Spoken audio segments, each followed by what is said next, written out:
Je m'appelle Moussa Koné.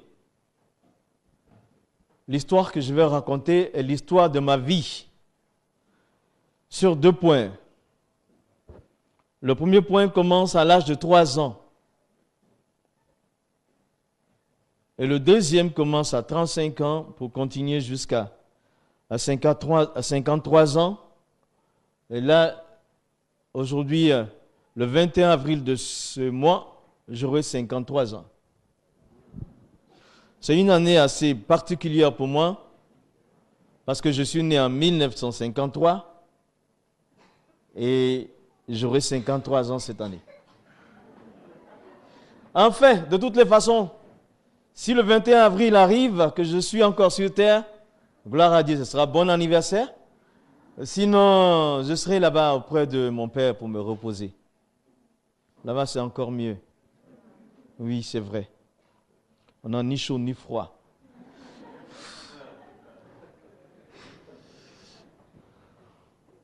Donc, mon grand-père s'appelait Sékou Koné. Mon père, il s'appelait Ibrahima Koné. Mon grand-père avait 40 enfants, parmi lesquels il y avait 13 imams. Mon père était le 12e imam. Et il y avait un de mes oncles qui était le 13e. Et moi, je fus le 14e imam de la génération suivante. Un imam, c'est comme un pasteur, mais de l'autre côté. Mon père était un missionnaire de l'islam. Dans chaque ville où il allait, il bâtissait une mosquée et puis il avait des gens acquis à la cause d'Allah. Moi, je l'admirais. Mon père était pour moi un héros. Je voulais être un imam comme mon grand-père. Je voulais être un imam comme mon père. Dans la famille, on est 3 enfants. L'aînée s'appelle Aminata. Elle est née en 1947. Le deuxième, c'est Ahmed. Il est né en 1950. Et le troisième et dernier, c'est Moussa. Il est né en 1953.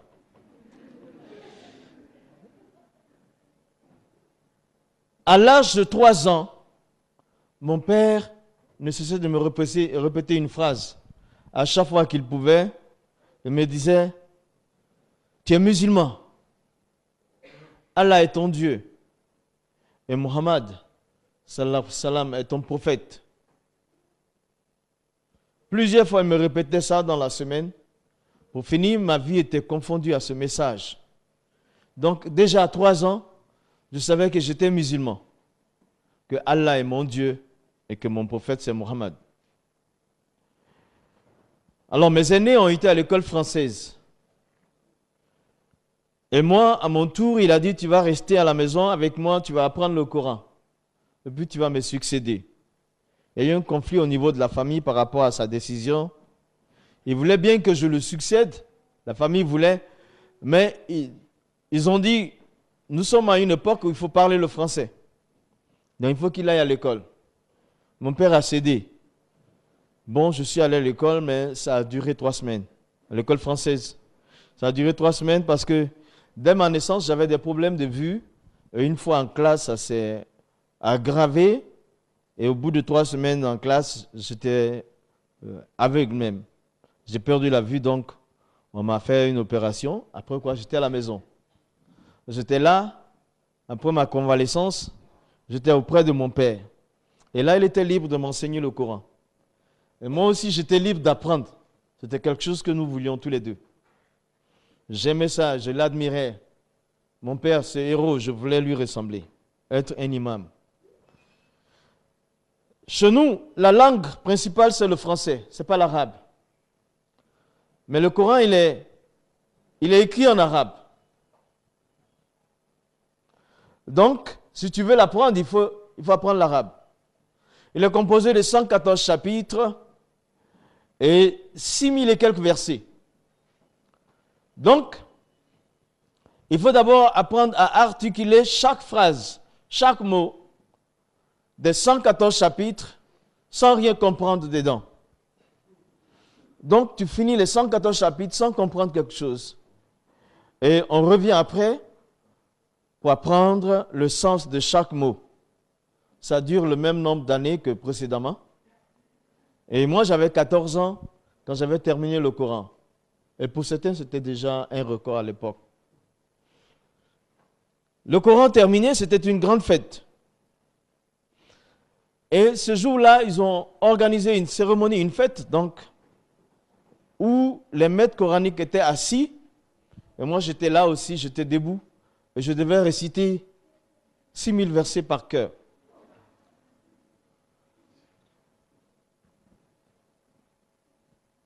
Alors, ça s'est passé. Alors, toute la famille était fière de moi. J'étais aussi content parce que c'est ce que je voulais. Ça a duré plusieurs années pour faire ça. Mais je voulais être un imam. Je savais que j'étais musulman. Que Allah était mon Dieu. Que Mohammed était mon prophète. Je voulais. Ça me plaisait. Le Coran, je l'aimais. C'est ainsi que un jour, nous étions en train de lire tous les deux. On faisait le tafsir, c'est les commentaires, le sens. Et j'ai posé la question suivante à mon père. Si pendant que nous lisons tous les deux le Coran, si nous devions mourir, est-ce qu'on va partir au ciel? C'était ça mon problème. Je lui ai posé 2 fois la question. Et la 3e fois, il m'a dit, bon, de notre vivant, il n'est pas possible de le savoir. Il faut attendre après la mort, au jour du jugement, des balances seront érigées et nos œuvres seront pesées. Si nous avons plus de bonnes actions, nous irons au paradis. Mais si c'est le contraire, c'est l'enfer. Donc il faut avoir plus de bonnes actions que de péchés. Alors, ça ne m'avait pas plu. Parce que le Coran m'avait enseigné, m'avait déjà montré, décrit le paradis. En lisant le Coran, j'ai vu la description du paradis, c'était bon. Et par contre, j'ai vu aussi la description de l'enfer. Ça, c'était pas bon. Alors, je ne voulais pas aller. Moi, j'avais choisi, c'est le paradis qui me plaisait. Je voulais aller au paradis, c'était ça l'essentiel. Pour ma vie, c'était ça l'essentiel. Le paradis. Donc, je vivais pour ça. Maintenant, quand j'avais su, mon père était honnête. Et aussi, moi aussi, il savait que je pouvais lire et découvrir. Il faut absolument plus de bonnes actions que de péchés.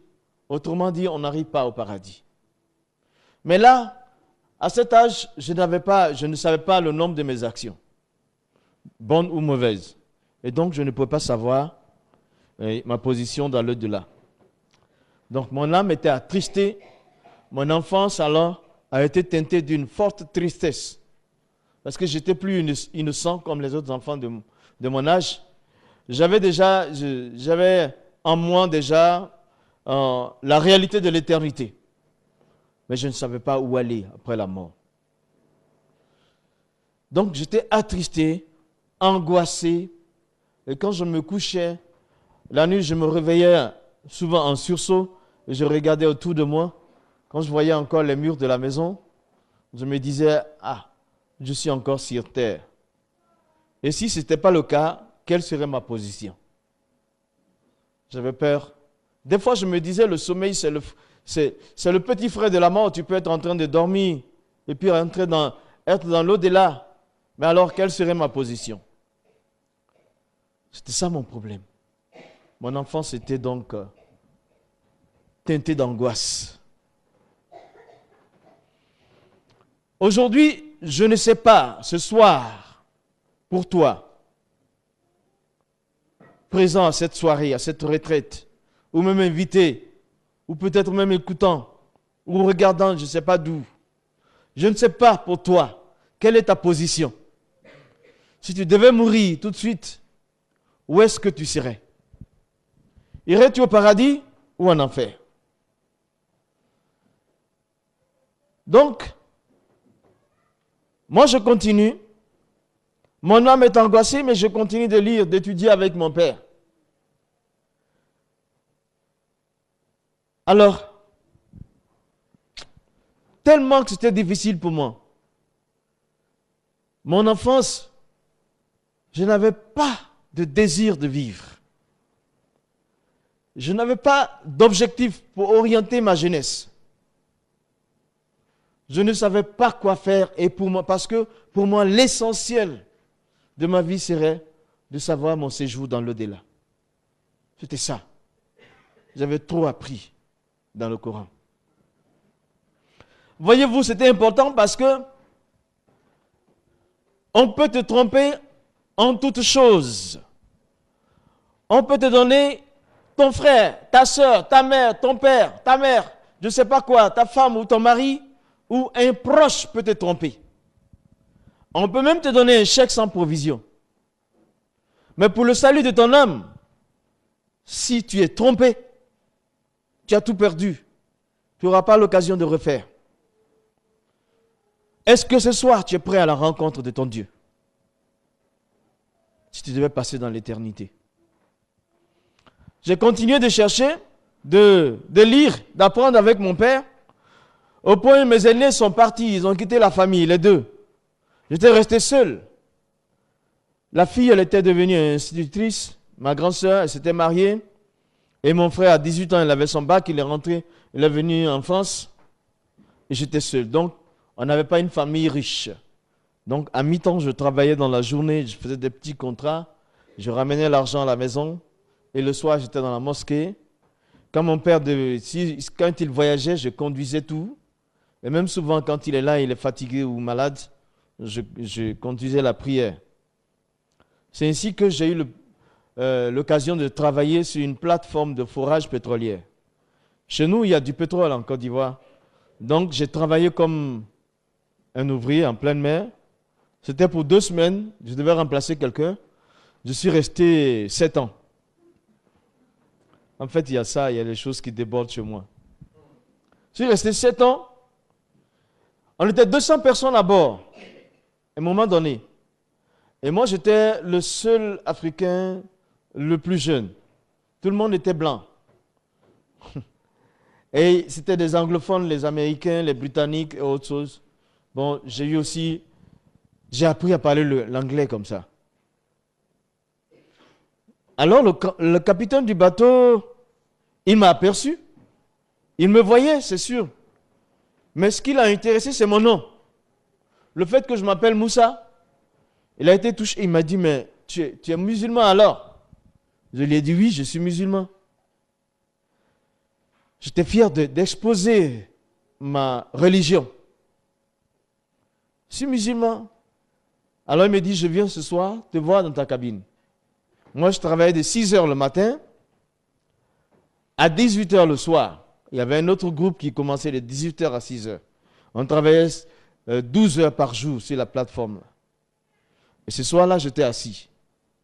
Et lui, il était le commandant. La première personnalité à bord. Et moi, j'étais la plus petite. Il dit qu'il viendrait me voir dans ma cabine. C'était un honneur. Et je ne croyais pas qu'il allait venir. Ce soir-là, après avoir prié, j'étais assis, je lisais mon Coran tranquillement. J'ai entendu frapper, j'ai ouvert la porte. C'était M. Welford, le commandant qui était là, tout souriant. Et moi, j'étais honoré de le voir. J'ouvre la porte. Il rentre. Mais en rentrant, j'ai vu dans ses mains un livre. Le livre était noir. Un livre noir écrit dessus Sainte Bible. C'était écrit en anglais Holy Bible. Sainte Bible. Quand j'ai vu ça, ma joie était partie quoi. Mais ça, c'est le livre des chrétiens. Et ce monsieur, il vient là dans ma cabine avec le livre des chrétiens, ce qui veut dire qu'il va venir souiller ma cabine avec ce livre. À moi, il n'était pas question, c'était fini ma joie. Et il vient, c'est une petite cabine, il y a un lit, il y a une table, il y a une chaise, et puis il y a là-bas la douche. Ce qu'il fait, il s'assoit sur le lit. C'est l'endroit le plus confortable. Et puis c'est lui le patron, je ne peux rien dire. Il est assis donc sur le lit, mais il dépose sa Bible, donc sur mon lit. Et puis je pense qu'il a déposé là où je mets la tête. Là, ça m'a beaucoup... J'étais renversé J'étais pas content du tout. Et derrière moi, il y avait des hublots, des petites fenêtres rondes du bateau. Donc, je me suis retourné, j'ai regardé une de ces fenêtres. Je suis revenu, je prends la Bible, je vais vers une des fenêtres des hublots là, je jette la Bible à travers le hublot et ça tombe dans la mer. Je tombé dans la mer, je regardais flotter au creux des vagues et puis j'étais content. Enfin. Mais quand je me suis retourné, il souriait jusqu'aux oreilles. Ça m'a frappé parce que j'ai dit, mais je pensais lui avoir donné un bon coup. Et puis il est en train de sourire. Ah. Mais ça ne m'a pas empêché de lui dire ce que je pensais. Je lui dis, écoute, tu commandes hommes et machines à bord. Mais tu sais que je suis musulman, que Allah est mon Dieu et Mohammed est mon prophète. Si jamais tu me parles de Jésus ou tu viens me voir avec la Bible, je débarque, je vais dans mon pays. Alors on était très loin, on était dans le golfe du Mexique, de loin de l'Afrique. Il m'a dit doucement, mon garçon, il n'a rien dit. Il est sorti tranquillement. Mais après ça, il s'est attaché à moi. Sans me dire, parler de Jésus, mais il s'était attaché à moi. Partout, quand il sortait sur le pont, il cherchait à trouver où je suis. Des fois, je suis dans les moteurs, je fais du dégraissage, il fait chaud dans les moteurs. Mais il arrive, il met une canette de coca derrière son dos là, et puis il m'arrête de travailler, il dit, mais tu travailles beaucoup, attends un peu, respire un peu, et puis tiens, il faut te désaltérer. Avec des gestes comme ça, alors moi je me disais, cet homme il est gentil, mais c'est son affaire de Jésus là qui me dérange. Sinon c'est un homme qui est bien. Et je passe 4 ans. Je viens pour des vacances dans mon pays.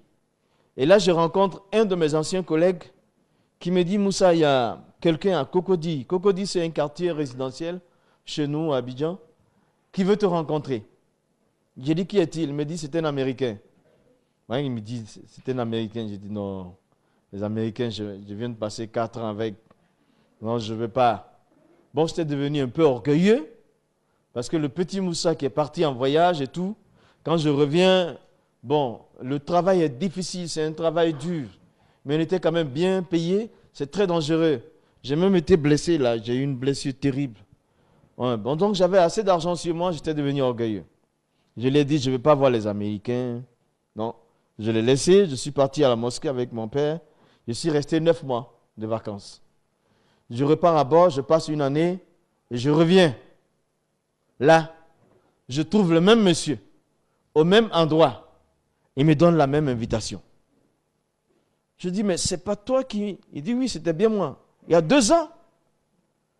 Alors, j'ai compris une chose. C'est que dans la vie d'une personne, il n'y a pas de hasard. Tout ce qui nous arrive, Dieu est bien au courant. Il n'y a pas de hasard dans la vie de quelqu'un. Même ce soir, le fait que nous soyons là n'est pas le fruit d'un hasard. C'était planifié avant notre existence.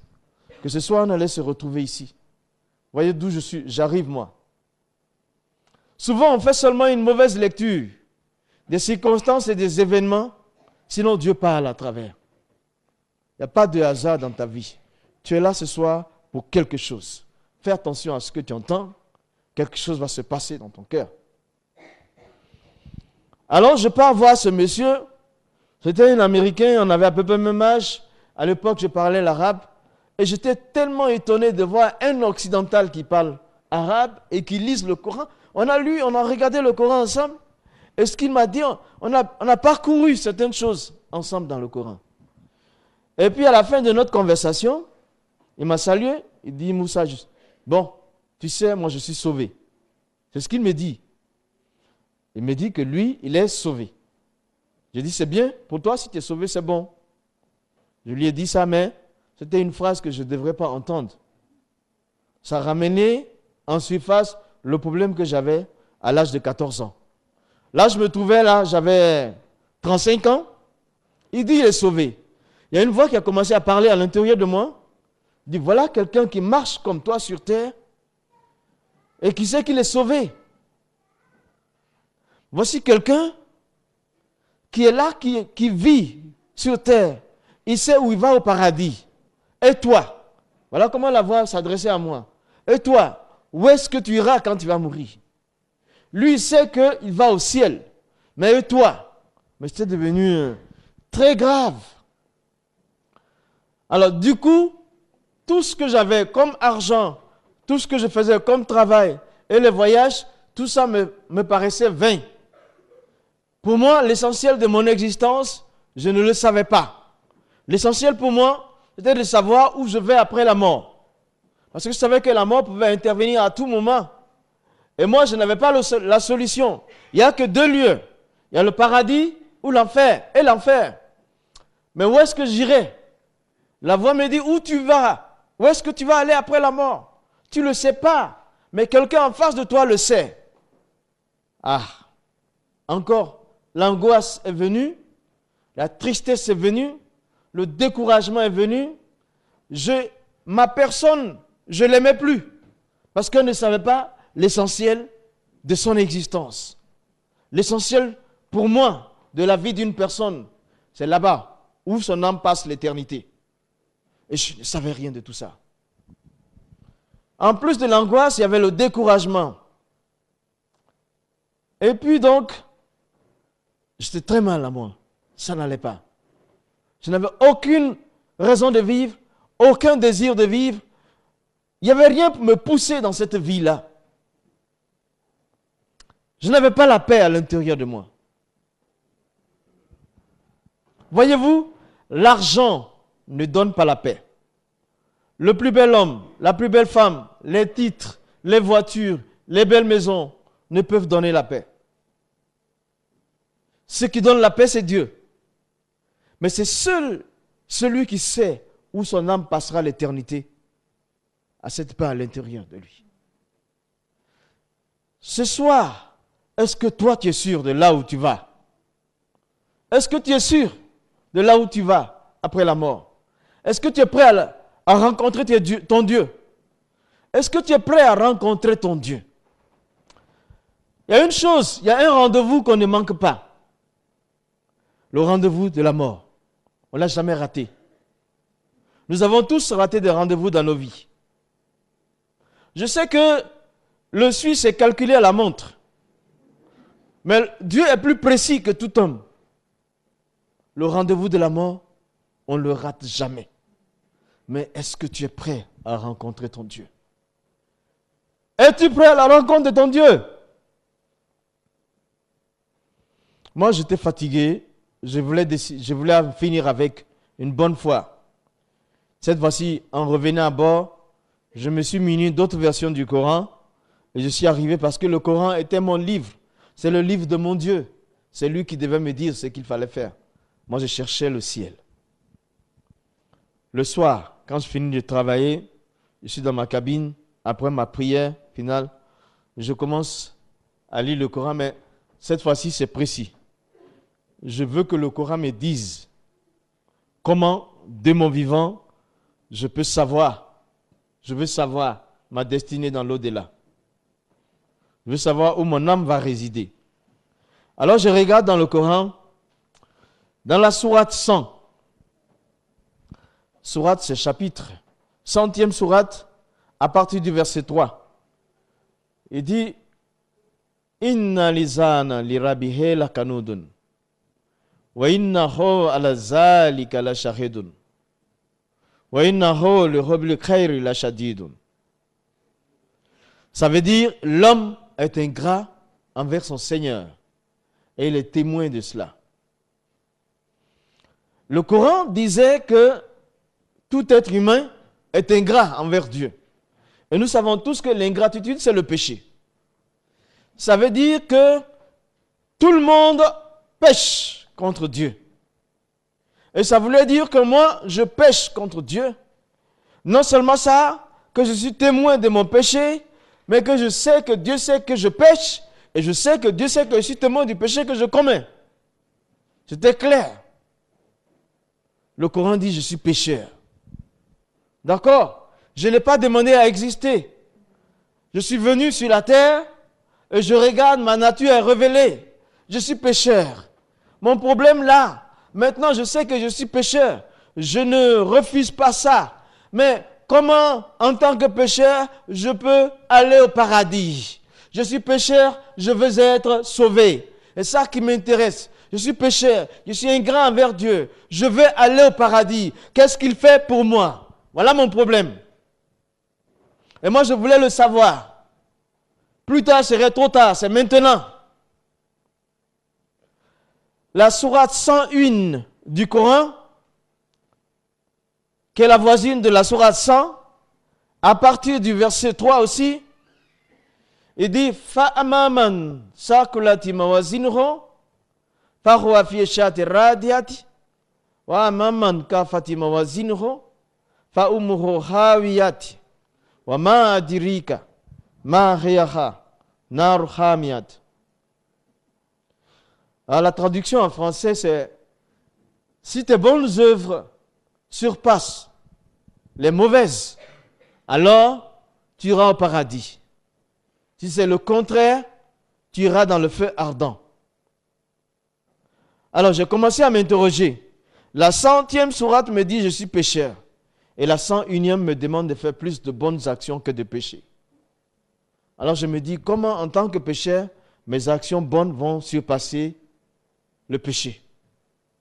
Et puis là j'avais 35 ans. Je n'avais pas la comptabilité de mes actions, ni bonnes ni mauvaises. Ça veut dire aussi que je ne pouvais pas savoir là où mon âme allait séjourner. C'était encore très dur pour moi. Là, en ce moment, je pesais 80 kilos. Et par rapport à ma situation, à la réflexion, aux pensées et aux recherches pour le salut de mon âme, de 80 kilos, je suis tombé à 60 kilos. Donc, j'ai perdu 20 kilos. Et les autres membres d'équipage qui m'observaient, me connaissaient, me demandaient, qu'est-ce qui t'arrive?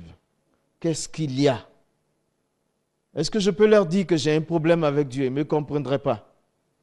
Parce que ceux qui travaillent en mer, leur vie se limite à l'alcool, même à la drogue, et aux femmes et à l'argent. C'était ça le plaisir chez eux. Moi, je ne goûtais pas à tout ça. On se droguait à côté de moi, on s'injectait à côté de moi. Mais ça ne m'a pas intéressé. Mon problème, c'était ça, le ciel. Comment je vais faire pour aller? Et je leur dis, je n'ai rien. J'avais un problème avec Dieu. Ce soir, est-ce que toi, tu as un problème avec ton Dieu? Est-ce qu'il y a une muraille dans tes relations avec Dieu? Entre toi et Dieu, y a-t-il un problème? Si tu as un problème dans tes relations avec Dieu, si tu as un problème entre toi et Dieu, il faut le régler le plus tôt possible. Parce que tu ne sais pas quand tu seras devant lui pour rendre des comptes. Moi, j'ai continué pendant 3 mois dans tout le Coran. Je n'ai pas eu l'assurance de mon salut dans le Coran. C'est vrai, dans le Coran, il est écrit 114 fois. Bismillahirrahmanirrahim. Louange à Allah, le miséricordieux, le compatissant. Et le miséricordieux, c'est écrit 114 fois. Il pardonne les péchés, c'est écrit. Mais, au bout du compte, il faut avoir plus de bonnes que de mauvaises actions, sinon tu ne rentres pas au paradis. 3 mois de recherche, je n'ai pas trouvé mon salut dans le Coran. J'étais comme un malade qui cherchait un remède. Et il ne m'a pas donné. Il ne m'a donné aucun remède, aucune solution. Sur la plateforme, j'étais seul avec mes problèmes. Et j'étais là. Il y a une voix qui a parlé, qui parlait dans mon cœur.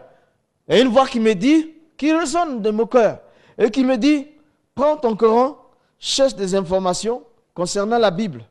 Pourquoi ça? Parce que quand j'étais à terre, il y avait des chrétiens souvent qui venaient me parler de Jésus. Et je leur répondais ainsi, votre Bible, elle est fausse. Vous avez effacé le nom de mon prophète. Vous avez soustrait des choses dedans. Vous avez rajouté. Et d'ailleurs, vous n'avez pas la vraie Bible. C'est comme ça que je leur répondais et puis on finissait les conversations. Mais là, sur la plateforme tout seul, la voix me dit, prends ton Coran, cherche des informations concernant la Bible. Personne n'était là pour me diriger.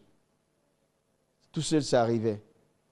je peux dire aussi que quand, même si tu es seul, que tu cherches Dieu, tu le trouves. Alors ce soir-là, je viens m'asseoir. Je prends mon Coran et j'ouvre dans la sourate 2, au verset 135. Il dit « Kullu amana billah wa ma unzila ilayna wa ma unzila ala Ibrahim wa Ismaïla wa Ishaqa wa Ya'quba wa lasibati wa ma utiya Musa wa ma utiya Isa wa ma utiya nabiyuna la nufariku bayna ahadi minhum wa nahnu lahu muslimun » Pasteur, il n'y a personne qui interprète le parler en langue ici. Alors, ça c'est une autre langue, ce n'est pas celle du Saint-Esprit. Alors, ça veut dire, Koulou, quand il dit Koulou, le Coran dit Koulou, deuxième sourate, verset 135, c'est-à-dire confesse, dites. Au singulier, il dit Kala, au pluriel, il dit Koulou, dites. Il parle au lecteur du Coran. Dites, confessez, nous croyons en Dieu, à ce qu'il a donné à Abraham, à Ismaël, à Isaac et aux 12 tribus. Et nous croyons au livre que Dieu a donné à Moïse. Et nous croyons au livre que Dieu a donné à Jésus. Nous nous soumettons à ces livres, nous ne faisons aucune différence. Le verset dit de croire au livre que Dieu a donné à Moïse. Il dit de croire au livre que Dieu a donné à Jésus. Ah, moi je me dis, pour croire au livre de Moïse, le livre de Moïse c'est Taurat, il faut que je le lise. Il n'est pas dans le Coran, c'est un livre à part. Pourquoi le livre de Jésus? Le livre de Jésus c'est Injil, c'est l'évangile. Il faut que je le lise. Mais il n'est pas dans le Coran. C'est un autre livre à part. Il y a les histoires de Jésus et Moïse à travers les chapitres du Coran, mais il n'y a pas leur livre. Dans le Coran, ce sont des livres à part. Injil, c'est l'évangile, c'est à part. Et Taurat, c'est le Pentateuque, c'est à part. Je dis, mais où est-ce que je vais trouver ces livres-là? C'était ma première question. Et puis j'ai commencé à réfléchir.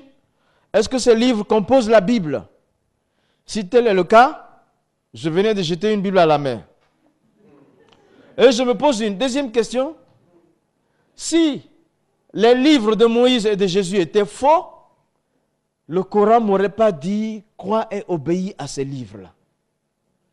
La troisième question que je me pose, j'avais déjà entendu dire par des chrétiens, Jésus est le chemin, la vérité et la vie, tu ne passes pas par lui, tu n'arrives pas au paradis.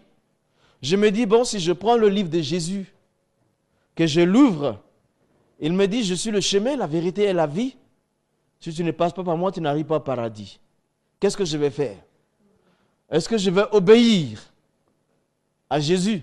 Le Coran me dit, obéis. Mais si j'obéis à Jésus, que je le suis, je deviens chrétien. Si je n'obéis pas, le Coran me dit, obéis.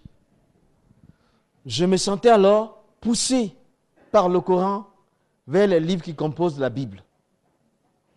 Et je voyais que le Coran confirmait l'authenticité des livres qui composent la Bible. Même qu'il dit, dans la 5e sourate, au verset 45-48, il dit, nous avons donné l'évangile, après les autres prophètes, nous avons donné l'évangile à Jésus. Et l'évangile, c'est la lumière et la direction pour tous les peuples. Tu dis, mais alors, si tous les peuples doivent être dirigés par l'évangile de Jésus, ça ne peut pas être faux.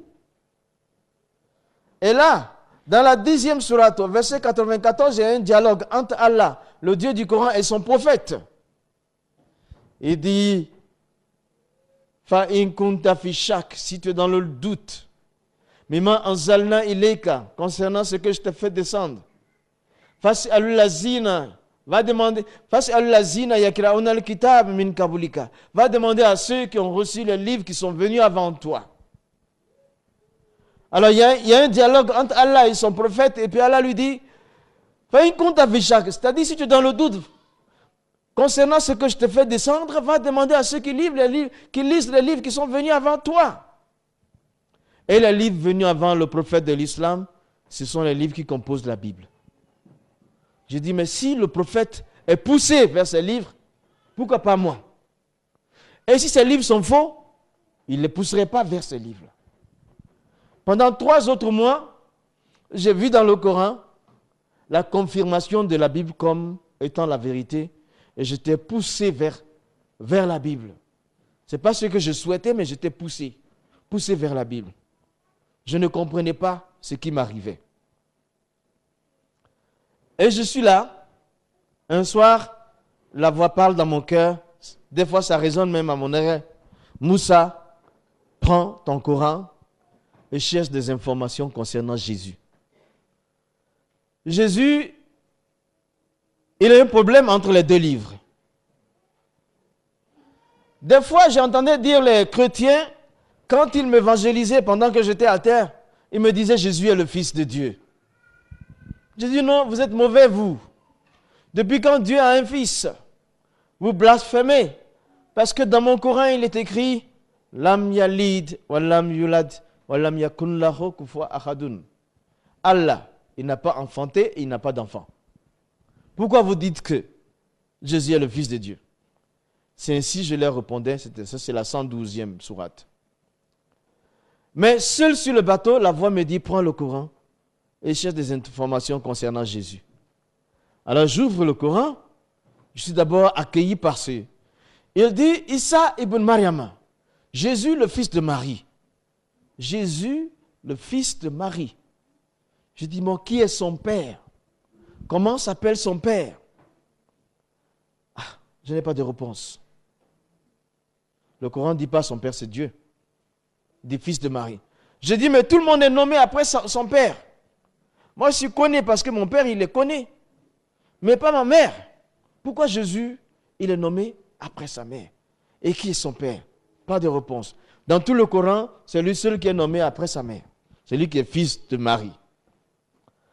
Je regarde encore, il dit Issa, Kalimatullah, Jésus, parole de Dieu. Jésus est la parole de Dieu, le Coran dit. Et personne d'autre n'est parole de Dieu dans le Coran à l'exception de Jésus, parmi tous les autres prophètes. Et je regarde encore dans le Coran, il dit Issa, Ruhla, Jésus, Esprit de Dieu. Dans tout le Coran, aucun autre prophète n'est appelé Esprit de Dieu à l'exception de Jésus. Et même la 3e sourate au verset 45 dit ceci. Jésus est honoré sur la terre et dans l'au-delà, il est familier de Dieu. Il a une partie de Dieu. En plus, il dit Al-Masih Isa ibn Maryam. Jésus, le Messie. Lui seul est appelé le Messie parmi tous les prophètes. Et le Messie, c'est quoi? Le Coran ne dit rien.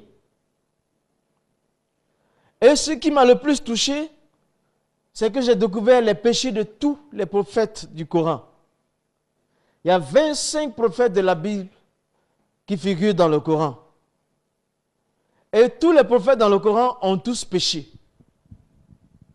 Je regarde Jésus, je cherche dans tout le Coran, il n'y a aucun péché concernant Jésus. Et lui seul dans tout le Coran n'a jamais péché. Il n'a pas de péché. Ce soir-là, j'étais tellement touché que tout doucement, j'ai fermé le Coran parce que ce que j'avais découvert de Jésus touchait mon cœur. J'ai dit attention avec lui, ou tu le rencontres sur terre, ou bien dans l'au-delà, tu le rencontreras. Je l'ai fermé doucement et puis je me suis couché. J'ai fermé le Coran. Le lendemain, je suis en train de travailler. Quand je reviens, la voix me dit, prends ton Coran, cherche pour la crucifixion de Jésus. Mais il y avait des choses étranges qui m'arrivaient sur cette plateforme. J'étais guidé par une voix qui parlait dans mon cœur. Et c'était les choses qui me préoccupaient dans cette religion. Je regarde pour chercher, pour trouver des informations concernant la crucifixion de Jésus. Dans la sourate 4, il y a 2 versets, 156 à 158. Ces versets rejettent la crucifixion de Jésus. Dans ces 2 versets, il est écrit Wakaulihum ils disent. Wakaulihum, ça veut dire, ils disent Inakatalna al-Masir, nous avons tué le Messie. Wama Katalour, ils ne l'ont point tué. Wama Salabour, ils ne l'ont point crucifié. Mais c'est une autre personne qui ressemblait à Jésus qui a été crucifiée à sa place. Allah a élevé Jésus au ciel. Les deux versets, 4e sourate 156 et 158, disent que Jésus n'est pas crucifié, mais c'est une autre personne qui a été crucifiée et le vrai Jésus a été élevé au ciel. Que les gens se sont trompés. Alors, pour la première fois, j'étais content. J'ai dit, mais là, j'ai eu quelque chose contre la foi chrétienne. Ils ont dit que Jésus est crucifié, ils sont sauvés, mais c'est écrit que ce n'est pas lui. J'étais content. Mais juste après 5 minutes environ, la voix parle dans mon cœur. Mais toi, est-ce que tu es sauvé? Est-ce que tu es sauvé? C'est-à-dire, je n'avais pas le droit de me réjouir. Mais harcelé, est-ce que tu es sauvé? Alors je suis venu, je me suis assis normalement. Disons que j'ai pris le temps maintenant de regarder ces deux versets de près. Ces versets disent 3 choses. Il y a eu crucifixion. Mais la personne crucifiée n'est pas Jésus. C'était une personne qui lui ressemblait, qui a été crucifiée à sa place. Et le vrai a été enlevé au ciel. J'ai étudié ça, j'ai regardé. Et puis je me suis posé une question d'abord. J'ai dit, bon, la personne qu'on a crucifiée à la place de Jésus parce qu'elle ressemblait à Jésus, pourquoi n'a-t-elle pas crié sa vraie identité au moment où on l'amenait crucifiée? Parce que la crucifixion, c'était la mort. C'est la mort. C'est une mort terrible. On va te crucifier, on t'a pris pour quelqu'un d'autre, tu n'es pas cette personne et tu ne dis pas, je ne suis pas Jésus. Il dit, pourquoi elle n'a pas dit, elle n'a pas crié sa vraie identité. Elle, c'était silence jusqu'à ce qu'on la tue et que les gens croient que c'était lui. Et puis après, la deuxième question, je me suis dit, mais qui a mis la ressemblance de Jésus sur lui? C'est la personne qui a mis la ressemblance de Jésus sur ce monsieur-là qui a causé tout. Parce que si cette personne ne ressemblait pas à Jésus, on ne l'aurait pas prise pour Jésus. Il y a quelqu'un qui a mis la ressemblance de Jésus sur ce monsieur qui a été crucifié. Mais c'est qui? Celui qui est le fautif. Je cherche dans le Coran me dit c'est Dieu. Je dis, ah, si c'est Dieu, ça veut dire que Dieu nous a trompés. Il a trompé des hommes. Alors je dis, mais est-ce que Dieu peut mentir? Dieu peut tromper les gens? Dieu peut trahir les gens? Dieu a peur des gens? Parce que même si cette personne qui n'est pas Jésus a été crucifiée, d'accord, elle n'est pas Jésus, mais elle ressemble à Jésus, on l'a crucifiée, d'accord, on l'a crucifiée. Tout le monde a cru que c'était Jésus qui avait été crucifié. Et puis si le vrai Jésus était là, à terre, on l'aurait vu un jour pour dire que celle qui a été crucifiée à telle date n'est pas le vrai Jésus. Voici qu'on voit le vrai Jésus maintenant. Mais ce qui s'est passé, c'est que le Coran dit que le vrai Jésus a été enlevé au ciel. C'est comme s'il avait enlevé toutes les preuves de ce qu'il a machiné. Alors j'ai dit, mais Dieu nous a trompés. Dieu a trompé les gens alors. Et il y a une voix qui me dit, Dieu ne trompe pas. Dieu est juste. Ne trompe pas. D'accord. Je prends ça, Dieu ne trompe pas. Alors, ces versets-là, je ne suis pas d'accord avec. J'ai commencé à ne pas être d'accord avec. Moi, je préférais croire que Dieu ne trompe pas. Dieu est la vérité. Par rapport à si le Coran, ce qu'il a dit là, alors, ça se présentait comme Dieu a masqué tout. Mais il est juste. Il ne trompe pas. Alors, ce jour-là, j'ai commencé à douter. Là. Et ma foi musulmane a baissé. Là. Mais j'ai regardé encore dans le Coran. Je tombe dans la sourate 3, verset 55. Là, ça me donne quelque chose qui me bouleverse. Il y a un dialogue entre Allah, le Dieu du Coran, et Jésus dans le Coran. Allah dit à Jésus, c'est écrit ainsi, Izikal Allah dit, Ya Isa, toi Jésus, Inni mutawafika, je te fais mourir. Wa rafiuka, je te lève à moi. Je te délivre des infidèles et ceux qui te suivent sont au-dessus de ceux qui ne croient pas en toi jusqu'au jour de la résurrection. Alors le début du verset, le Dieu du Coran, Dieu dit à Jésus, je te fais mourir. Je te fais mourir. Quand un homme est mort, il est mort. Et puis il dit, je te lève à moi. Mais quand un mort est élevé, c'est qu'il est ressuscité. Alors j'ai vu, dans la 3e sourate, verset 55, c'était clair pour moi, Jésus était mis à mort et ressuscité. C'est un point. Mais ce n'est pas tout. Je suis d'accord, Jésus a été mis à mort et puis il est ressuscité. Mais il a été mis à mort comment? C'est quel type de mort? Je voulais savoir ça. Vous voyez, il ne faut pas se laisser avoir. Moi, je ne tenais pas à me tromper. Je voulais être sûr de ce que je fais. Donc, ça a été traduit. Il y a un verbe arabe qui a été traduit en français, je te fais mourir. C'est le verbe tawafa. Il dit, Allah dit, ya Isa, toi Jésus, inni mutawafika, je te fais mourir. À l'infinitif, c'est tawafa. Inni mutawafika, je te fais mourir. D'accord. Donc je veux savoir c'est quel type de mort. Donc je prends ce verbe arabe pour faire des recherches. Pour trouver le sens réel. L'arabe, c'est comme l'hébreu. C'est très riche. Plus que le français. Ce que j'ai trouvé 3 interprétations qui tendent vers la crucifixion. Inni mutawafika, quand on dit à quelqu'un, inni mutawafika, c'est quelqu'un qui a été mis à mort par violence. Quelqu'un qui est mort par violence, on peut utiliser le verbe tawafa. Et la crucifixion est un acte très violent. C'est une mort violente. Inni mutawafika, c'est quand on met quelqu'un à mort pour atteindre un but. Jésus avait un but à atteindre. La crucifixion était pour lui un but qu'il devait atteindre. Il expliquait, j'irai, je vais me faire tuer, et tout ça. Inni mutawafika, c'est quand on met quelqu'un à mort pour payer une dette. Payer une dette, alors, ça c'est le sens de la crucifixion. Les hommes sont pécheurs envers Dieu, alors Jésus est venu mourir pour payer la dette.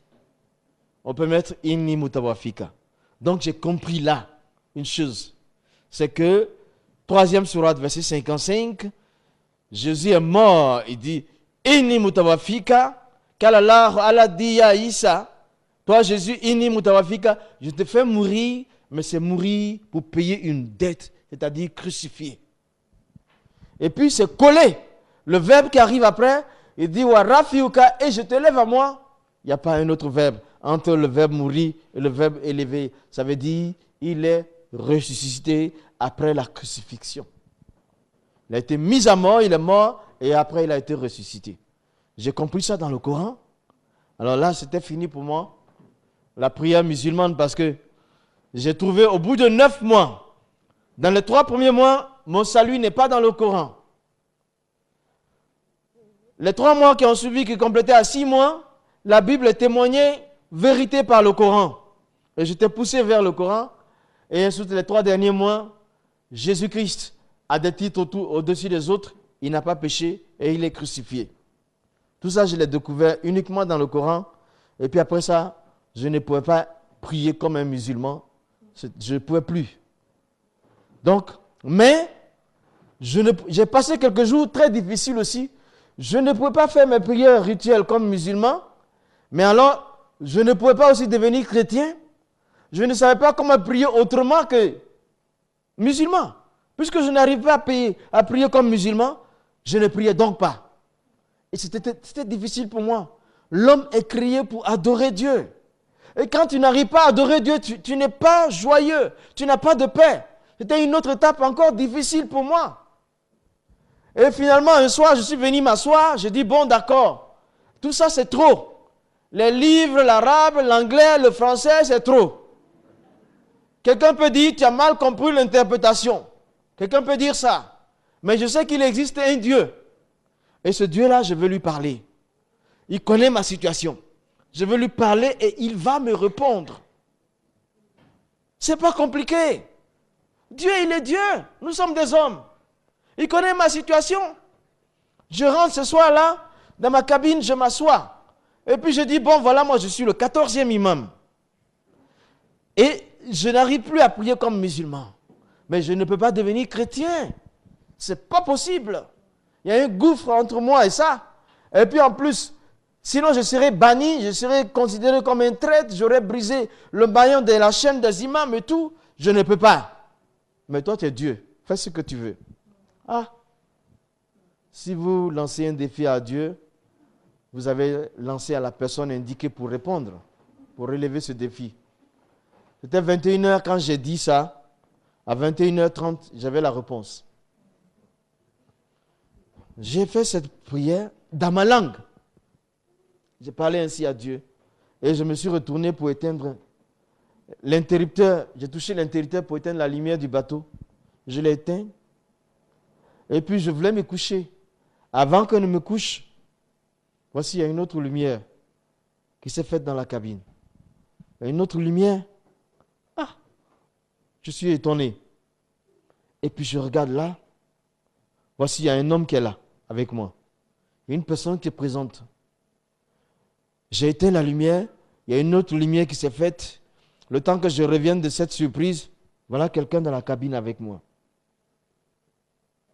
On était en mer depuis plusieurs jours. Ça veut dire que les portes étaient complètement fermées. Tout est en fer. Tout est fermé. Comment cette personne est entrée?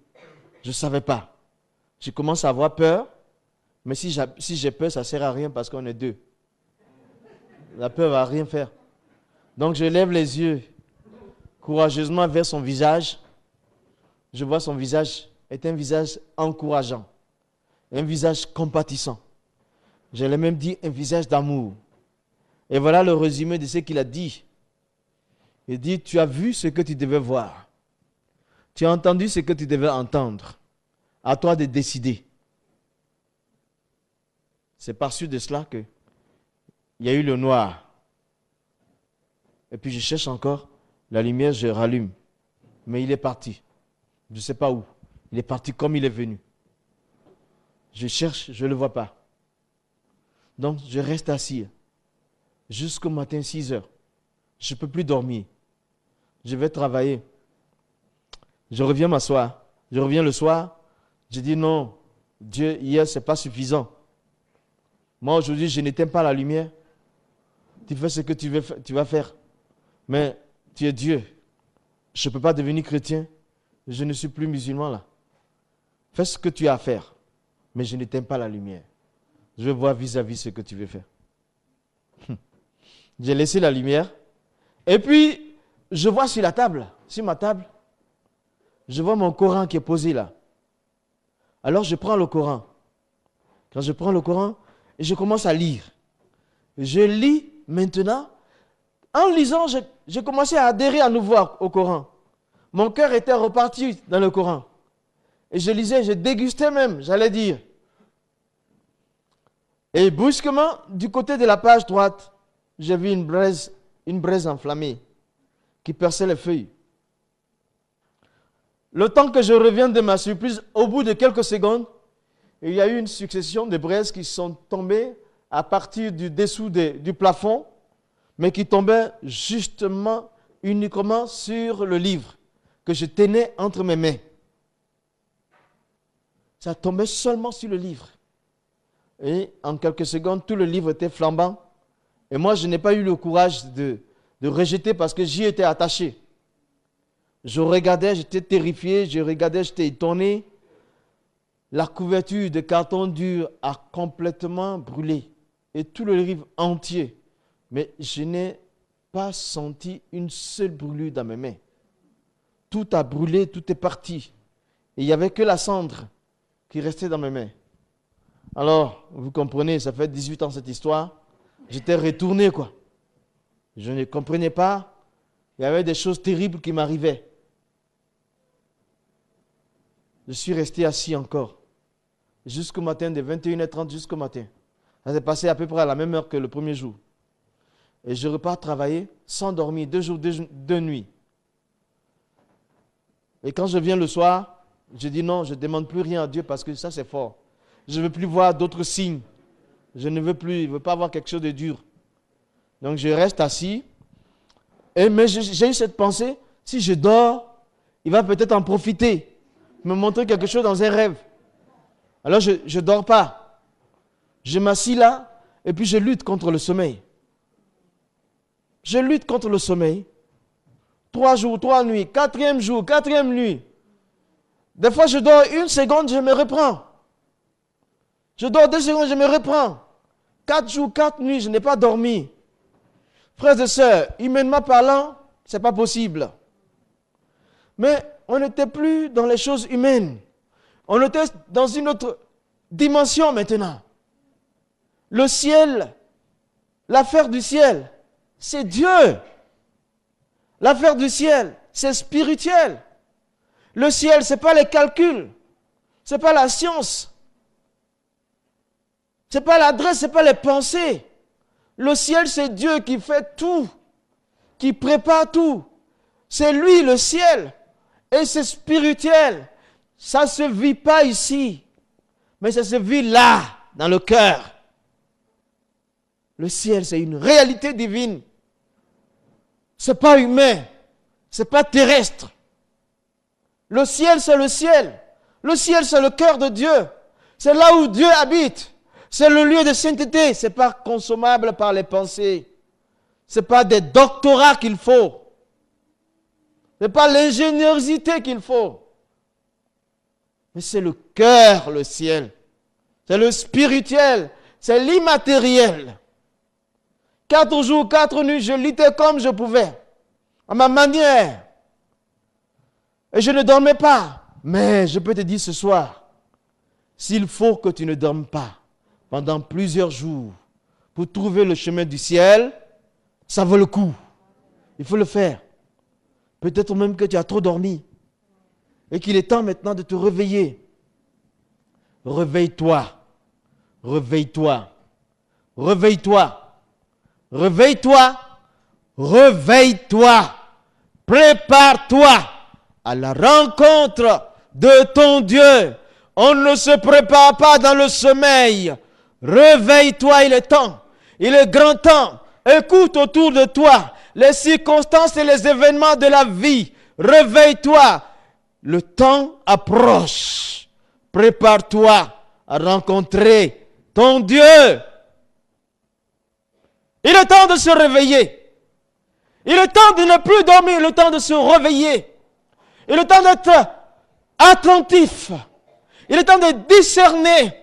Il est temps de savoir lire les signes de Dieu. Il est temps de se réveiller. Il est temps de te réveiller. La 5e nuit, je suis venu, je voulais lutter, je ne pouvais plus. J'ai craqué complètement. Ma tête explosait, mes nerfs ne tenaient pas. Mes articulations, rien ne marchait. Et je me suis assis là pour me battre contre le sommeil. Et j'ai dormi tranquillement. Dormi comme ça, simplement. Toutes les résistances des jours précédents, me voilà, inoffensif, sans volonté, dans le sommeil, entre les mains de Dieu. Est-ce que tu sais? Je sais que tu le sais. Que nous, les êtres humains, quelles que soient nos couleurs, quelles que soient nos connaissances, quelles que soient nos positions sociales, nous ne sommes rien. Depuis le matin jusqu'à cette heure-ci, on nous a oubliés. La chose la plus importante en nous, c'est le souffle de vie que Dieu nous a donné. Quand il retire ça, on est fini. On n'est rien. J'ai dormi tranquillement là. Et j'ai rêvé, il en a profité. Il m'a montré à quelques pas, à quelques mètres, centaines de mètres, un homme qui arrivait. Il semblait sûr de lui. Il avait les yeux brillants comme les phares de voiture. Et moi, j'étais ébloui. Je me protégeais comme je pouvais. Alors, il marchait sur moi avec beaucoup de force. Et moi, je reculais. J'avais peur. Il venait, je reculais. Il venait, je reculais. Plus je recule, plus il vient avec force. Mais j'avais tellement reculé que je ne pouvais plus reculer. J'ai fini par m'arrêter. On ne peut pas mener sa vie, on ne peut pas vivre en reculant éternellement. J'ai commencé à marcher vers lui avec courage. Et je vois qu'il recule lui maintenant. Il va en arrière et il prononce le credo de l'islam. La ilaha illallah Muhammad Rasulullah. Il n'y a de Dieu qu'Allah, Muhammad est son prophète. Et il allait en arrière. J'ai dit, mais attends, je veux voir qui tu es. Je marchais sur lui. Et quand il me dit, non, tu me fais peur. Tu me fais peur, n'approche pas, tu me fais peur. J'ai dit, mais je veux savoir qui tu es. J'ai compris qu'il y avait en moi quelque chose qui était plus fort que ce qui était en lui. Et je me suis réveillé de ce rêve. L'interprétation n'est pas compliquée. C'était l'islam qui s'enfuyait, qui s'éloignait de moi. Donc ça correspondait à mes 7 années de contrat à bord. Mon contrat était fini. Je débarque. Je vais à Abidjan. Je rencontre le missionnaire. En réalité, cet Américain était un missionnaire qui avait un appel vers les musulmans. Je lui ai raconté toute l'histoire. Il m'a dit, mais tu fais quoi avec ça? Avec tout ça, tu fais quoi? Je dis, je n'ai pas d'autre alternative, je donne ma vie à Jésus. Et je me suis assis en face de lui, je ne connaissais pas la Bible. Je ne sais pas comment les chrétiens priaient, mais moi je me suis mis à parler avec Dieu. Et ce qui sortait de ma bouche, c'est demander pardon à Dieu. Je lui demandais pardon pour toutes les mauvaises actions que j'avais commises. Pour tout ce que j'avais fait, je demandais pardon. Mais à un moment donné, j'ai senti qu'il m'écoutait. Je continue. Je sens qu'il m'a pardonné.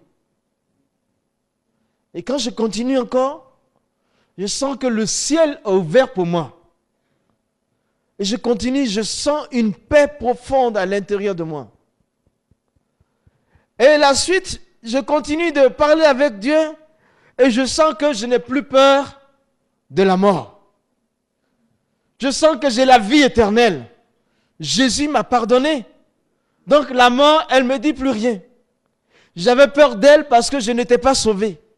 Maintenant, Jésus m'a pardonné. Il est mort pour pardonner mes péchés. Je sentais cette paix intérieure. Cette paix profonde qui ne peut pas se décrire. Je sentais l'envie de vivre pour raconter ça. Et c'est la mort qui était devenue comme je ne sais pas quoi. La mort n'avait aucune puissance pour moi. Elle n'était rien. Parce que je n'en avais plus peur. Jésus a dit en vérité, je vous le dis, celui qui écoute ma parole et qui croit à celui qui m'a envoyé, il a la vie éternelle. Il ne vient pas en jugement. Il est passé de la mort à la vie. Jésus est mort. Il a été blessé sur la croix. Il a été percé. Sa barbe a été arrachée. Il a été flagellé pour le pardon de mes péchés. Alors, la mort, c'est quoi? Voici la révélation de ce soir que je te dis. Un chrétien, il ne meurt jamais. Un chrétien ne peut pas mourir. Un chrétien, il dort. Il se réveille dans le royaume de son Père. Parce qu'il a la vie éternelle. Donc aujourd'hui même, il y a une question à laquelle je réponds sans réfléchir. À n'importe quelle heure de la journée ou de la nuit, si tu me demandes, est-ce que tu es sauvé? Tu me secoues de mon sommeil. Hey, tu es sauvé, Moussa? Je dis oui, je suis sauvé. Je sais où je vais parce que Jésus-Christ a remporté mes péchés. Son sang m'a lavé. Son sang m'a lavé. Son sang m'a lavé. Pas de moi-même. Il m'a aimé. Il a quitté le ciel glorieux. Il a marché sur la terre comme un homme. Il s'est fait comme un esclave. Et il est mort sur la croix. Mais il a aimé ceux qui le clouaient. Je suis sauvé. Je le suis. Mort, où est ta puissance? Mort, où est ton aiguillon? N'est-il pas écrit? Christ a souffert une seule fois pour le péché, le juste pour des injustes, afin de nous amener à Dieu. Il a été mis à mort quant à la chair. Il a été rendu vivant quant à l'esprit. Jésus est mort. Il a souffert une seule fois pour nous amener chez Dieu. Il a fait le pont pour nous amener à Dieu. Même qu'il a été prêché aux esprits qui étaient en prison, ceux qui avaient été rebelles depuis le temps de Noé. Je t'entends dire, oui, Jésus est mort pour ceux.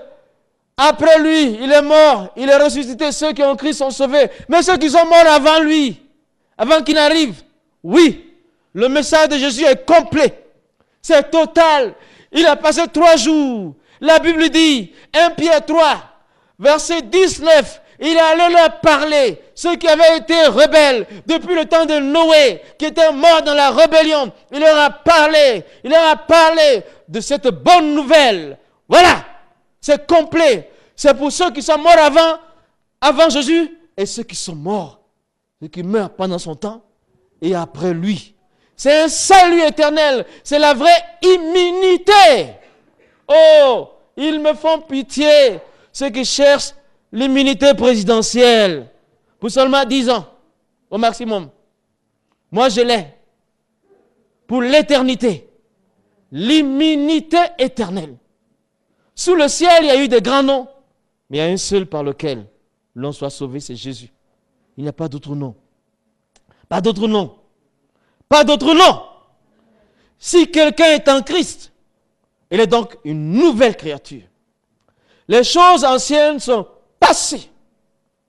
Voici, toutes choses sont devenues très nouvelles. Jésus-Christ ne va pas te rectifier. Si tu l'acceptes, que tu rentres en lui, il ne te rectifie pas, il ne te rajuste pas, il te fait mourir et il te crée nouveau. Et il dit, qui peut accuser les élus de Dieu? Christ est mort, bien plus, il est ressuscité. Bien plus, il est assis à la droite, il intercède pour nous. Il intercède pour nous. Il intercède pour nous, pour que son royaume soit tracé dans les cœurs, pour que son royaume soit tracé dans des vies. Jésus règne, il règne. C'est comme ça que je suis parti. J'ai salué le Messie, c'est fini là. Je l'ai salué, c'était un missionnaire, d'accord. Moi, j'ai trouvé Jésus, je m'en vais. Maintenant, j'ai l'envie de vivre pour proclamer ça. Ma vie était transformée. Cela fait 18 ans. 18 ans, on m'a rejeté de ma famille. Pendant 8 ans, on a dit jamais un imam de notre famille n'est devenu chrétien. On a dit, tu es mort. Ils ont fait mes funérailles. On m'a considéré mort. On ne veut plus rien savoir de toi. 1 an, je suis avec mon Jésus. 2 ans, je suis avec mon Jésus. 5 ans, j'ai la joie de mon Jésus. 6 ans, j'ai la joie de mon Jésus. 8 ans, j'ai la joie de mon Jésus. J'ai la paix de mon Jésus. J'ai l'amour de mon Jésus. J'ai la vie de mon Jésus. 8 ans, 9 ans, oui, jusqu'à 18 ans, Jésus-Christ il règne dans ma vie. Et c'est lui. Et ceux qui m'ont blessé, ceux qui ont voulu me tuer, il y en a certains qui se sont convertis. Et ma famille a dit, viens, viens, viens. On ne savait pas que ton Jésus, il était comme ça. Il est comme ça, mon Jésus. Ça, Jésus prend l'homme de la boue. Il le met à la table des grands. C'est du spécial Jésus. Il transforme des vies. Seul Jésus peut changer. Ils ont tout essayé. La prison ne veut pas. Les psychologues ne peuvent pas. Personne ne peut. Mais Jésus-Christ a dit, l'onction de Dieu est sur moi. Et il m'a envoyé pour délivrer les captifs, pour renvoyer libres les opprimés et guérir ceux qui ont le cœur brisé. Brisé. Brisé. Il est là ce soir. Il est là ce soir. En 2006. À la veille de Pâques, Jésus-Christ n'a pas changé. Il est le même hier, aujourd'hui, éternellement. Il n'a jamais changé. C'est le même qui allait d'ici là pour guérir les malades, ressusciter les morts. Il est le même. Moi aussi, j'ai vu ça. Ce que je n'ai pas encore vu, c'est la résurrection des morts. Mais j'ai vu des aveugles pour qui j'ai prié au nom de Jésus, ils ont retrouvé la vue. J'ai vu des boiteux qui ont retrouvé l'usage de leurs jambes. J'ai vu des malades qui étaient au bord de la mort, sortis du coma. Oui, mais ça, écoutez, elle était au Canada. Au Canada. Elle est partie pour des études. Elle a été paralysée. Sa maman m'a téléphoné. Pasteur, je te prie d'intercéder pour ma fille. Elle est au Canada et elle est paralysée. Je dis, madame, croyez-vous que Jésus-Christ peut faire quelque chose? Vous êtes chrétien, non? Il a guéri à distance, non? J'ai dit, passez-lui le téléphone. J'étais à Abidjan, loin du Canada. Là-bas, il fait très froid. Et chez moi, il fait très chaud. J'ai prié au téléphone. Je dis, madame. Et puis, je dis à la mère. La fille, elle a écouté. Je priais. Je dis, donne. J'ai raccroché. Je dis, madame, appelez votre fille. Dites-lui de se lever. Elle s'est levée. Elle a marché. Authentique. Jésus-Christ est Seigneur. Il est le même. Je ne sais pas. Il peut te guérir. Mais le ciel est plus important. Il dit, ne vous réjouissez pas parce que les démons vous sont soumis. Chasser les démons, c'est une petite affaire. Hein? C'est une petite affaire. Tu dis, au nom de Jésus-Christ, tu sors, il va sortir. Il va s'en aller dans les lieux arides. Mais Jésus a dit, c'est petit. Je voyais Satan tomber. Mais ce qui est important, c'est que vos noms sont écrits dans les cieux. Je vous donne le pouvoir sur le serpent et le scorpion et sur toute la puissance de l'ennemi. Et rien ne pourra vous nuire, a dit Jésus-Christ. Ce message ne change pas. C'est la même chose. Merci Seigneur. Tu es notre Dieu. Tu es notre roi. Je te rends hommage ce soir. Je te rends la gloire. Parce que tu es celui qui guérit, qui restaure, qui réhabilite, qui donne la joie, qui donne la paix, qui donne l'assurance, qui équipe. Merci Seigneur, notre Dieu. Ce soir, je veux rendre hommage à ton nom et te dire, tu peux encore venir chercher ce qui était perdu. Golgotha, c'est ici ce soir. La croix est ici ce soir. La croix est devant ton écran ce soir. Le sang de Jésus-Christ est en train de verser. Son sang coule. Le sang de l'alliance, le sang de la délivrance, le sang qui restaure. Ça coule. Ça peut te sauver. Ça peut te laver. Ça peut blanchir ta robe, ton caractère, ta situation pour te présenter devant le Seigneur. Merci Seigneur. Merci Seigneur. Nous sommes là, mais je sais, si toi tu as le doute dans ton cœur par rapport à ton salut, est-ce que tu vas sortir de ce lieu comme ça avec?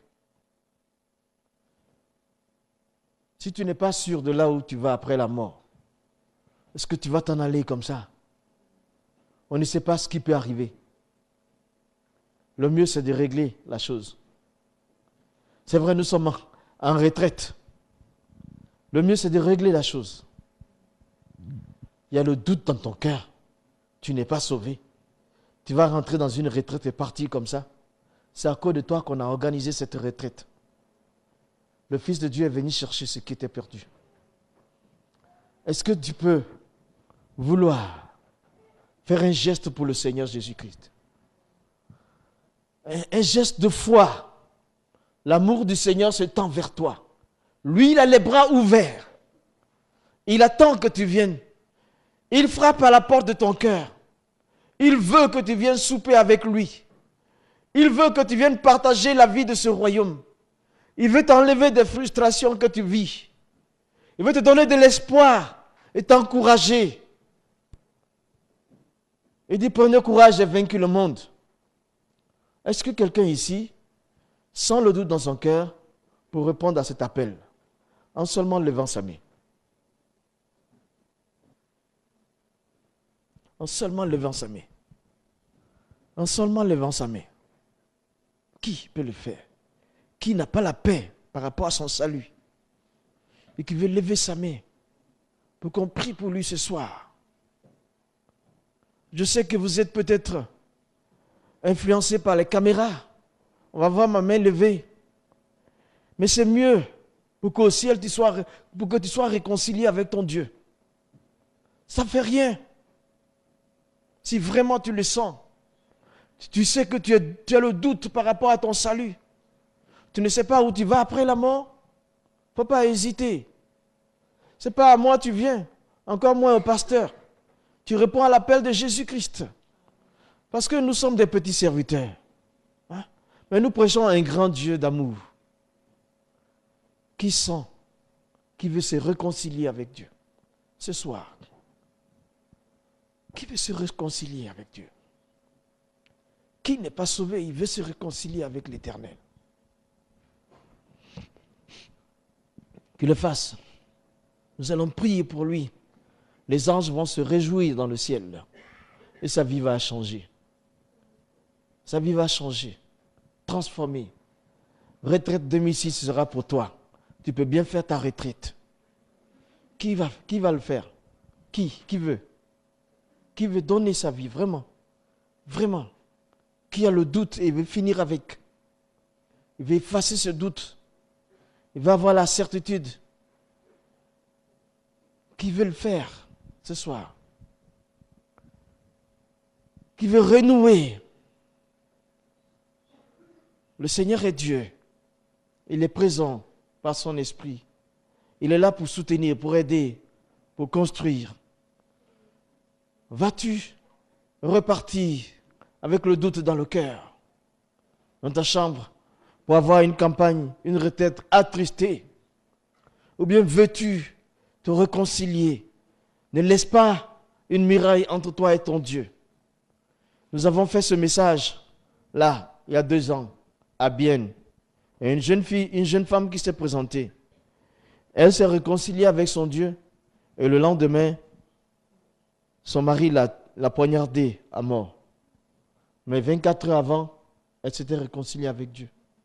C'était mieux. Hein? Oui. Bon, je vais prier une fois et puis faire un appel encore. Si tu peux braver la caméra avec ta main. Notre Seigneur, Dieu Tout-Puissant, je vais t'honorer ce soir. Même ceux qui vont regarder ça sur Internet, pendant que tu es devant ton écran, tu passes un bon bout de temps là. Le Seigneur t'a parlé. Il peut te guérir suite à là. Il peut restaurer ta vie. Il peut la transformer. Là, tu peux confesser Jésus-Christ. Tu peux donner ta vie. Tu peux changer de vie.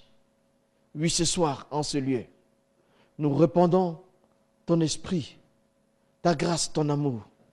Merci Seigneur. Sois béni, Éternel. Que la gloire te revienne au nom de Jésus-Christ. Merci. Personne? Et donc, qui est sauvé comme moi?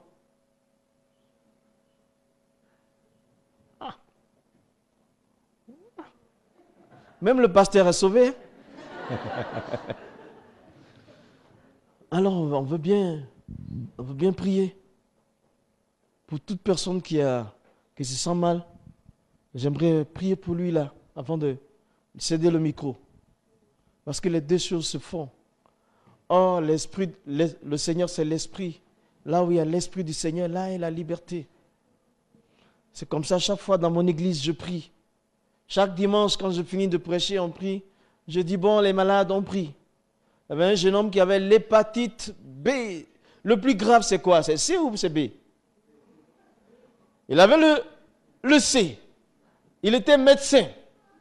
Et il suivait quelqu'un qui avait cette maladie et qui était au dernier degré. Et lui, il savait qu'il avait ça. Il ne m'avait pas dit. Ça commençait. Et ce jour-là, il est venu dimanche. J'ai dit, on prie. Comme toujours. Il y a des fois, je vois des guérisons. Des fois, je ne vois pas, mais on prie. Jésus guérit toujours, il guérit. C'est différent ou c'est actuel, il guérit. C'est sûr. Sa parole n'a pas changé. Et le petit était là quand j'ai prié. Après un moment, il a senti l'assurance de sa guérison. C'est tout ce qu'il a senti. Hein. Il est allé faire son test. Il était négatif. Il a fait 3 mois le test, négatif. 9 mois le test, négatif. Parce qu'il était donneur de sang. Donc il a recommencé à donner son sang. Simplement à une réunion de prière. Ce soir, Jésus-Christ peut le faire pour toi. Peut-être tu souffres de quelque chose depuis plusieurs mois. Mais le Seigneur, il est Dieu. Il n'est pas limité. Alors, si tu es malade, tu tiens debout, tu t'imposes les mains là où tu as mal. On ne va pas faire le show américain. Tu as le Saint-Esprit comme moi. Tu vas commencer à t'imposer la main. Et quand on va prier, Dieu va te guérir. Moi, je suis petit serviteur, tu as le Saint-Esprit. On y va. Qui est malade, se tient debout ici. Voilà. Mets-toi la main où tu as mal, si tu peux. Ça encore, on n'a pas peur des écrans, des caméras. C'est bon. Même si toi, tu regardes le film, que tu as mal, tu t'imposes les mains. Une fois, je regardais un film de mes croisades moi-même. Alors, j'étais malade, je toussais fortement. Quand je me regardais prier là-bas, je me suis imposé les mains et ça m'a guéri. Parce que la parole de Dieu n'est jamais révolue. Elle marche toujours. Elle ne tourne jamais sans atteindre son but. Jésus-Christ n'a jamais changé. Défie ta foi aujourd'hui. La foi vient de ce qu'on entend. Ce qu'on entend vient de la parole de Christ. Christ est le même, il guérit. Saisis ça. Laisse monter ta foi. Comme cette femme qui avait perdu son sang pendant plusieurs années quand elle a touché Jésus-Christ. Ça s'est arrêté. Et ton tour aujourd'hui, ce n'est pas demain. Ce jour-ci, saisis l'exaucement. Saisis ta guérison. Saisis-la. Il est écrit par les maîtres de Jésus, nous avons guéri. Nous avons été guéris. Merci Seigneur. Je te rends toute la gloire. Dans le nom de Jésus-Christ. Il y a eu un échange glorieux sur la croix. Tu as été abandonné pour que nous soyons acceptés. Tu as été blessé pour que nous soyons guéris. Éternel, c'est pourquoi qui a cru à la main de l'Éternel, Ésaïe a dit, je suis l'Éternel qui te guérit, c'est écrit. Les signes qui accompagneront ceux qui ont cru, ils imposeront les mains aux malades, ils seront guéris. Merci Seigneur Jésus. Merci Seigneur. Merci Père. Nous te prions ce soir, dans le nom de Jésus-Christ, que la maladie dans le corps, la maladie dans le corps, la maladie dans le corps, la maladie dans le corps s'en aille maintenant. Parce que Jésus-Christ est Seigneur. Parce que lui, il guérit. Nous, les hommes, nous ne pouvons pas. Mais Jésus, il guérit. Jésus restaure les organes, même fatigués. Il restaure, il réhabilite. Même les maladies dans les pensées. Au nom de Jésus-Christ, recevez vos guérisons par la puissance du Saint-Esprit. Dans les nerfs, le sang malade. Le sang de Jésus-Christ vient pour purifier le sang malade. Les cœurs, les nerfs, les os, les articulations, les oreilles, les yeux. Jésus guérit. Merci Seigneur. Merci Seigneur. Merci Seigneur. Merci Seigneur. Merci Seigneur pour ta guérison. Merci pour ta restauration. Merci pour ta réhabilitation. Merci d'ôter les soucis sur le cœur. Les blessures sur le cœur. Depuis l'enfance, tu les enlèves. Parce que l'Esprit de l'Éternel est sur toi. Tu es venu guérir ceux qui ont le cœur brisé. Merci Seigneur Jésus-Christ. Merci Dieu puissant. Sois béni Père. Nous te remercions. Au nom de Jésus-Christ. Merci Seigneur. Vous pouvez dire merci à Dieu. Notre Dieu soit béni. Gloire à ton nom Seigneur. Pour ta guérison. Pour ta restauration. Au nom de Jésus-Christ. Amen.